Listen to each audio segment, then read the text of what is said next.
ज़ैगम साहब, nuclear deterrence की पाकिस्तान की बड़ी मिसालें मौजूद हैं। कारगिल, पार्लियामेंट हमला, मुंबई हमलों की बात करें, Pathankot, Uri, Pulwama, Pahalgam. Nuclear economic doctrine मईशत को मजबूत बनाने के लिए मरबूत तसलसल पर मबनी कौमी हिकमत अमली हम क्यों ना बना पाए, कैसे बनेगी? देखिए, ये हमें मालूम है कि जुल्फ़िकार अली भुट्टो ने 1965 में इस अज़्म का इजहार किया था कि हम घास खाएंगे लेकिन एटम बम बनाएंगे। यानी ये हमारी लाइफ एंड डेथ का सवाल है। क्या इस अरसे में ऐसे ही अज़्म का इजहार किसी भी सरबराह ने, किसी सियासतदान ने मईशत के बारे में किया? नहीं। फिर हुकूमत में आने के सिर्फ एक महीने के बाद 20 जनवरी 1972 को मुल्तान में भुट्टो ने साइंसदानों को इकट्ठा किया और उन्होंने कहा 3 साल के अंदर न्यूक्लियर फिशन करके दो। फिशन का मतलब है कि एटम को एनर्जी में बदल के दो, जिससे फिर दोनों चीज़ें हो सकती हैं, एनर्जी भी बन सकती है, बम भी बन सकता है। और उन्होंने कहा हम करके दिखाएंगे।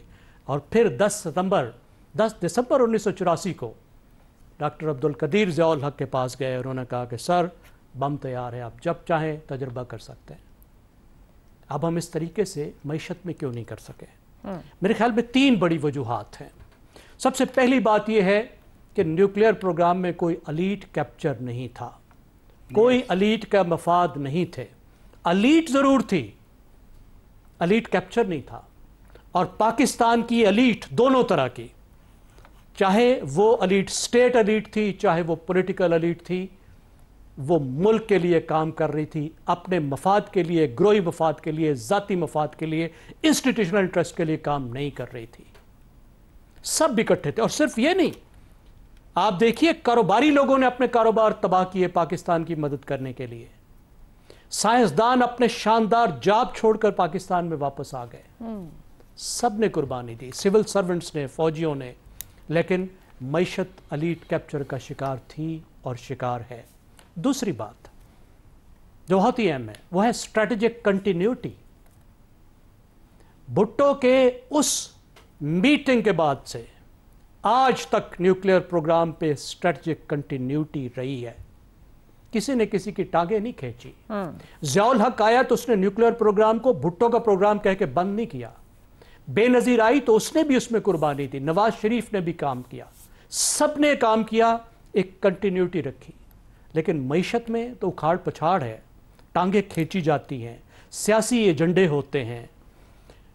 कोई एक तरफ निकल जाता है, कोई दूसरी तरफ निकल जाता है। एक प्रोग्राम लाता है तो दूसरे उसको नाकाम करते हैं। आपने देखा PIA की प्राइवेटाइजेशन होने लगी तो वहाँ PTI और पीपल्स पार्टी बैठ दी कि नहीं होने देंगे। GST लगने देती है तो वो नहीं होने देते। टैक्स रिफॉर्म नहीं होने देते। हिम्मत नहीं करते, पॉलिटिकल प्राइस करने को तैयार नहीं करते। सिर्फ इलेक्ट्रल साइकिल में सोचते हैं। 5 साल का इलेक्ट्रल साइकिल होता है, हमारे यहाँ तो माशाल्लाह 3 साल का होता है। और तीसरी और आखिरी बात, इंस्टीट्यूशंस, अदारे, जो इदारे न्यूक्लियर प्रोग्राम से डील कर रहे थे उस पर बहुत केपेबल लोग बैठे हुए थे। वो केपेबल अदारे थे, वेल स्टाफ थे और उनके पास जो चाहिए था वो मौजूद था। मईशत को चलाने वाले जो इदारे हैं वो पोलिटिसाइज्ड हैं, इनएफिशिएंट हैं, सियासत का शिकार। दुरुस्त हो गया। ये तीनों चीजें ऐसी हैं जिन्होंने डिफरेंस डाला। रज़ा रूमी साहब, ये 2 बिल्कुल मुख्तलिफ डायरेक्शंस नजर आती हैं। एटमी प्रोजेक्ट एक नेशनल प्रोजेक्ट बनता है, कौम भी पीछे खड़ी है जी, घास खा लेंगे, बम बनाएंगे। और जिन लोगों ने लीड करना था, जो फैसला किया, वो उसके साथ खड़े रहे। फिर दहाइयां गुजर गई।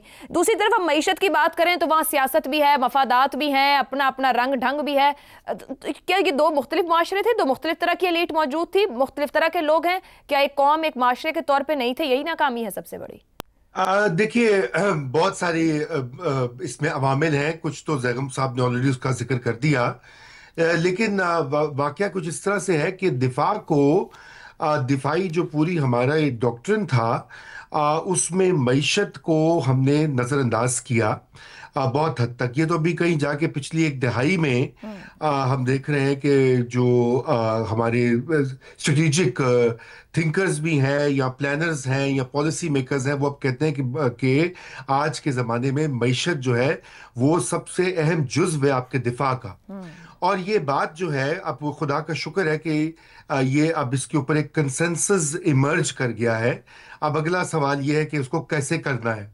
अगर आप माजी की तरफ देखिए तो एक तो جو بات کہی پالیسی کنٹینیوٹی کی، یہ آپ نے ایٹمی دھماکوں سے اگر آپ دیکھ لیجئے کہ کتنی حکومتیں تبدیل ہوئی ہیں اس کے بعد. 98 میں یہ دھماکے ہوئے تو یہ نہ بھولیے کہ 99 کے میں ہی پاکستان میں ایک بہت بڑی سیاسی تبدیلی آئی. جنرل مشرف اقتدار میں آ گئے، اور اگر اس کے بعد 9/11 نہ ہوتا تو وہ جو 25-30 ارب ڈالر پاکستان میں آئے وہ شاید نہ آتے، اور جو بھی اس زمانے میں ترقی ہو رہی تھی اس کا ذکر کیا جا رہا تھا کہ جی بہت ہائی گروتھ ریٹ گیا ہے.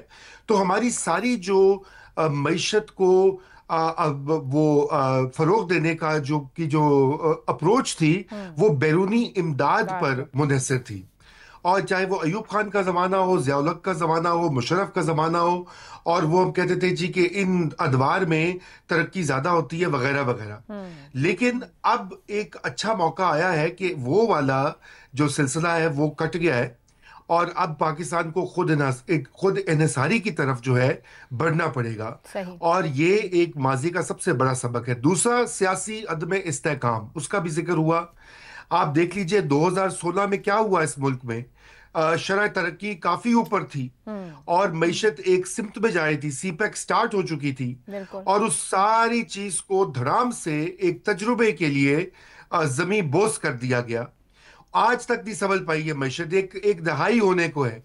تو ہم نے یہ دہائی جو ہے پچھلی یہ ویسٹ کی ہے. اس طرح کی عائشہ پہلے ہم نے بہت سارا وقت اپنا ضائع کیا ہے.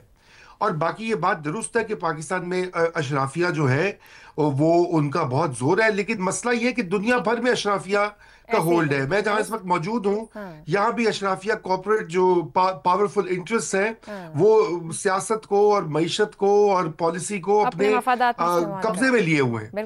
تو ہمیں اس میں سے کچھ نہ کچھ نکالنا پڑے گا اس صورتحال میں، اور ماضی کے جو سبق سیکھ کر آگے بڑھنا پڑے گا کہ جی درست ہو گیا. افتخار صاحب، آپ کے خیال میں اب تک تو ہمارا جو ایٹمی طاقت ہے وہ ہمیں فائدہ دے رہی ہے، ہم ایک ڈیٹرنس کے ساتھ کھڑے ہیں، مگر فیوچر میں بھی کیا دنیا اسی طرح چلے گی؟ کیونکہ اب جس طرح بھی بات ہوئی کہ معیشت، ٹیکنالوجی یہ طاقت بنے گی اور اسٹرینتھ بنے گی. ابھی حالیہ بھی اگر کلیش کی بات کی جائے تو ہم نے کسی اور طریقے سے اس جنگ کو جیتا ہے.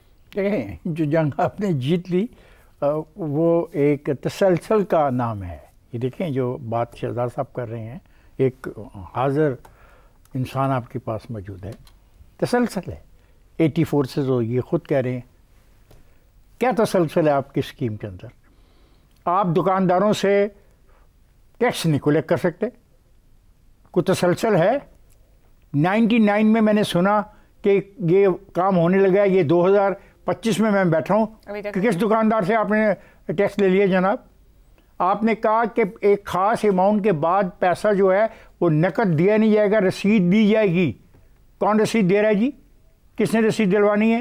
آپ نے اپنے ایگریکلچر سیکٹر کو جو زیادہ نوکریاں بھی دیتا ہے، پیداواری عمل کے اندر آپ کی کنٹریبیوشن بھی ہے، اس میں آپ نے ریسرچ اینڈ ڈیولپمنٹ میں کیا کیا؟ کون سے نئے سیڈ لے آئے؟ کون سی نئی پیسٹیسائڈ لے آئی؟ کون سا آپ نے فرٹیلائزر کے کارخانوں کو میں ایسا سستا کام کیا کہ لوگ زیادہ استعمال کریں؟ آپ کی سروس انڈسٹری، سروس سیکٹر کے اندر آپ نے کون سی ایسا کارنامہ سر انجام دے دیا؟ یعنی کاٹن، یعنی کپاس ہم اگاتے ہیں، دھاگا ہم بناتے ہیں، اور کپڑا جا کے بنتا ہے وہاں پہ بنگلہ دیش کے اندر. پہلے یہاں پہ کپڑا نہیں بنتا تھا.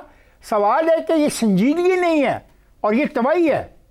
اور ہماری جو آپ خاص طور پہ آپ بات کرتی ہو نوجوان نسل کی، بالکل جنون آپ کے اندر دکھ و درد میں محسوس کرتا ہوں کہ کروڑوں نوجوان بے روزگاری کی زندگی گزار رہے ہیں. یہ 40-50 ہزار روپیہ کما رہے ہیں. کیا 40-50 ہزار روپیہ ایک پی ایچ ڈی کے لیے، ایک ایم اے پاس کے لیے؟ آپ فیصلہ کریں کہ ہم نے ان کو کیا ٹریننگ دینی ہے. جو جس ٹریننگ کا فیصلہ کیا گیا تھا نا بھٹو کے دور میں کہ گھاس کھائیں گے بم بنائیں گے، تو بم بنانے کے لیے کوئی ٹریننگ ہوگی، کوئی تیاری ہوگی، کوئی ریسرچ ہوگی، کوئی تنظیم بنائی گئی ہوگی. تو آئیں یہ فیصلہ کریں کہ ہم اپنی معاشی ترقی کے لیے فنڈامنٹل ڈیسیژن کریں. کوئی تو اقتدار میں آئے، کوئی اقتدار میں آئے، اس پہ عمل جاری ہے. معاشی ترقی کے لیے کی ضرورت ہے کہ اگلے 27 سال میں آپ وہ منصوبہ بندی کر کے ثابت کر پائیں گے.